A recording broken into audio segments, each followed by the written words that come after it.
సోదర సోదరిమణులకు ముందుగా ఇంతకుముందు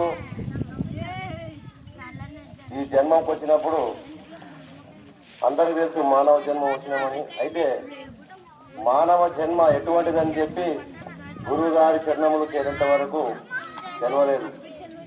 మరి అప్పుడు జ్ఞానం ఉందా లేదనంటే అప్పుడు జ్ఞానం ఉంది, ఇప్పుడు జ్ఞానం ఉంది. అయితే మళ్ళీ అప్పుడు జ్ఞానం ఉంది కదా ఎందుకు తెలియలేదనంటే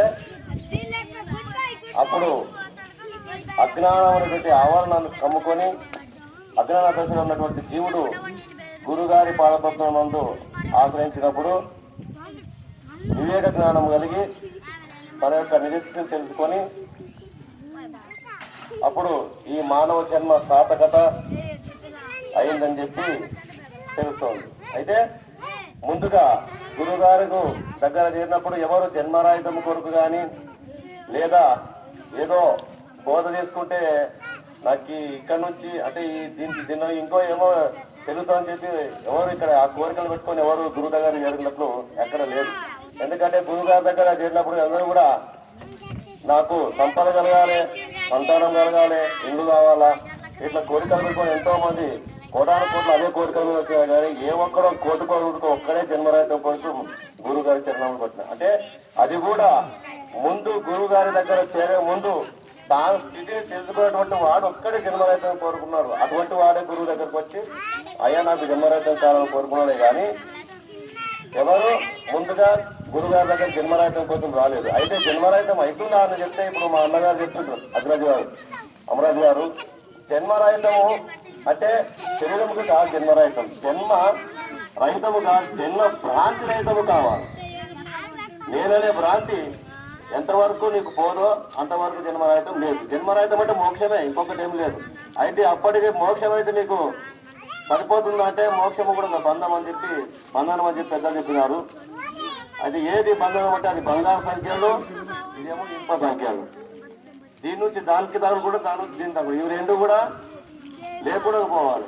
ఇవి రెండు లేకున్నప్పుడు పోయినప్పుడే దాన్ని ఈ అచల బోధ సిద్ధాంతానికి సరిపోతుంది. కానీ ఎంతవరకు ఈ జన్మరహితం కావాలా మోక్షం కావాలని కోరుకుంటే అది సరిపోదు. మళ్ళీ బంధనం చేయబడతాడు జీవుడు. పునరభి మరణం పునరభి జన్మం అన్నట్లు మళ్ళీ ఏదో నీ చేసేటువంటి పుణ్యమో ఏదో నీ తపఫలం అందించి ఆ పద్ధతిగా మళ్ళీ తిరిగి జన్మకు వస్తుందే కానీ రాక తప్పదని చెప్పి పెద్దలు నిర్ణయించారు. అయితే దానికే ఒక అచల ఋషి అంటాడు సుబ్బకవి గారు, ఏదిరా ఈ జనన మరణము నిజ బోధ గనిన లేదురా మోక్షము నరకము రెండు లేవంటారు. మళ్ళీ ఇప్పుడు ఈ రెండు లేనటువంటి స్థితిని గురువు గారి దగ్గర మనం చేరి తెలుసుకోవాలి. అయితే చేరినాము గురు దగ్గర, అందరూ చేరినాము, గురు చరణం ఆశ్రయించినాము. ఎంతవరకు అర్థమైంది మనకనంటే పోయినాము, దర్శనం చేసుకున్నాము, తిన్నాము, గురువు పెట్టింది, ఇంటికి వచ్చినాం, ఇంతవరకే తెలుసు. కానీ అయితే అన్వయాక్కుడు ఒక చెప్తాడు, పూజ చేసే గురుని మహిమ పొడచి కన్నారా అని. అయితే రోజు నిత్యం టెంకాయలు కొబ్బరికాయలు కొడతాము, ఉల్పత్తులు అంటిస్తాం, సాంప్రాన్ని వేస్తాం, గురుదేవ అని చెప్పి అందరం వస్తాము. కానీ అతను చెప్పినటువంటి వాక్కులను ఎవరు అన్వయం చేసుకోకుండా తన స్థితిని తెలుసుకోకుండా చాలా మంది ఉంటారు వారు. అయితే అందరూ కూడా గురు సూచిత పద్ధతిని ఆచరించి గురుగారి యొక్క వాక్కులను అందరూ గట్టిగా తెలుసుకొని ఈ జన్మ సాధకం చేసుకోవాలనుకు అంటూ కోరుకుంటూ ఇంతటితో నా ఉపన్యాసాన్ని ముగిస్తాం. జయ శ్రీ సద్గురు బ్రహ్మరాజుకు.